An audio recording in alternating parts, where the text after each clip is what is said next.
Yo, what's up, guys? It's your boy Franklin here, and today we're going to talk about Pokemon Legends Kyurem. Now, the reason why I'm going to talk about this is because over the past couple of months, there's been some leaks and rumors that have been starting to gain a little bit of attraction, and obviously, we're going to see what the result of such traction will end up to be. But before we get right into it, please like and subscribe. That is the best way to support me for free. Let's talk about why Pokemon Legends makes more sense as a real pathway for Generation 5 remakes. So, there are a couple of videos that I've made in the past regarding to Generation 5, whether it should be a Black and White 3 sequel kind of game, a full on remake of Black and White, a Let's Go Unova, or a Pokemon Legends style game for Generation 5. And a lot of people, especially those who've been following social media, for those who follow the leaks and rumors, turns out that they wanted more of a Pokemon Legends game. Now, of course, we had some credible leakers, some credible speculation in regards to what Generation 5 will bring. And according to one very, very credible source, aka Riddler Coon, sorry for the mispronunciation, it seems as if we're going towards a Pokemon Legends style for Generation 5. And it kind of makes sense if you consider, Kyurem and the reason behind the lore of, the original dragon, where Kyurem and the other two dragons were fused as one. It makes sense. We can finally get to see what that Pokemon turns out to be. Who knows? And we get to see the original trainer as well. Because if you guys recall the story of Pokemon Black and White, the lore is that there's one trainer that was bonded by a legendary dragon that was apparently fused prior to them splitting into the dragons that we know today. So that's obviously something very cool, and it makes sense from Game Freak's standpoint. Like, they already made Legends Arceus, and that was a very successful game. And truth be told, that was probably one of the most entertaining Pokemon games I've played in recent times. It says a lot about someone like me who criticizes Game Freak for various reasons. But nonetheless, I do think a Unova style or Legend style game for Generation 5 makes sense from a economical standpoint. It makes sense from an entertainment standpoint. And by the way, you already have the base layer of the game itself, or the base foundation created. Just replace the Pokemon, switch things up, maybe make the quests a little less daunting, and then put more fun, interesting side quests, and there, you already got yourself a perfect game.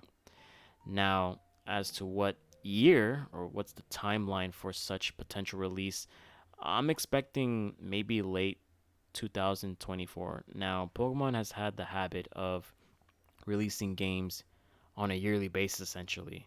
Now, of course, there's very outliers, when saying such statement, but they definitely want to push Pokemon games every year.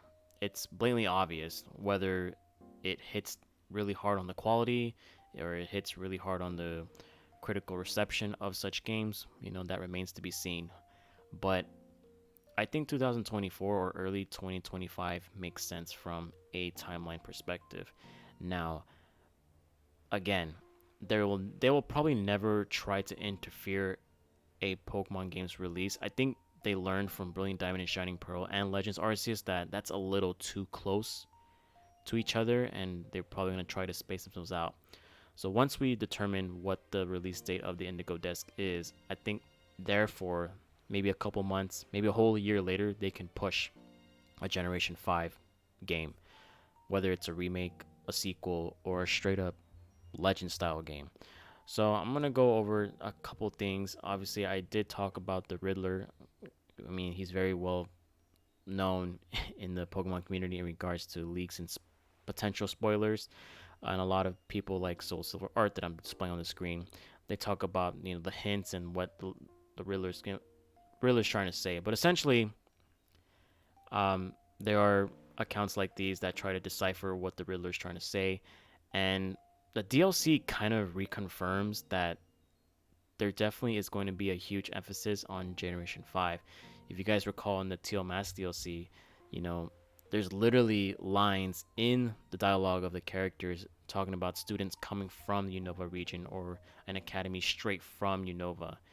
And seeing, you know, less representation Generation 5 Pokemon's only hinting, wait, If these Pokemon are all missing and they're not getting the full attention in this DLC, then perhaps there's going to be more of an emphasis on Generation 5 in a future game. And another cool thing about Generation 5 is obviously, the difference of versions. It's not just in regards to the Pokemon being seen or caught in the game, it's also about certain landmarks. If you guys recall, White Forest and Black City is a very huge contrasting feature in Generation 5. And their Opelucid again makes sense. They change depending on what versions you get. So I hope that's something they take to account if there are different versions of Legends Arceus or Legends Kyurem, excuse me. That way they have a potential. They have the potential of selling, two different, styles of games, three, four, if you really want to consider all four. I do not think they'll go back into Let's Go. I don't know why. I think Let's Go is a pretty underrated game in my opinion, but potentially there's three ways they can take opportunities of polishing Generation 5. And then of course, Central Links, they're always saying stuff that they have a pretty good track record. And this is in regards to 2024, the outlook. Of course, this all depends on other external factors too, whether or not a new Nintendo Switch version is coming out next year, because again, there are rumors stating that there are several developers that are showcasing the new Pro Switch, whatever it's called nowadays. And I can't wait for Generation 5 and potentially any other new Pokemon games. I just really hope that they're good. Generation 5 is one of the most beloved franchises generations out there. I do expect really great things for Generation 5. It's, again, the more beloved, the more iconic generations out there, up there with Generation 3 and 4, in my personal opinion. But we'll see how they handle it. So, anyways, guys, let me know what you guys think.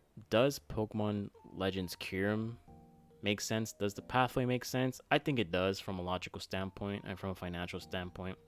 If the reviews of Legends Arceus was pretty good, why not continue it by revamping it for Generation 5? It's your boy Franklin signing out. Don't forget to like and subscribe. Peace.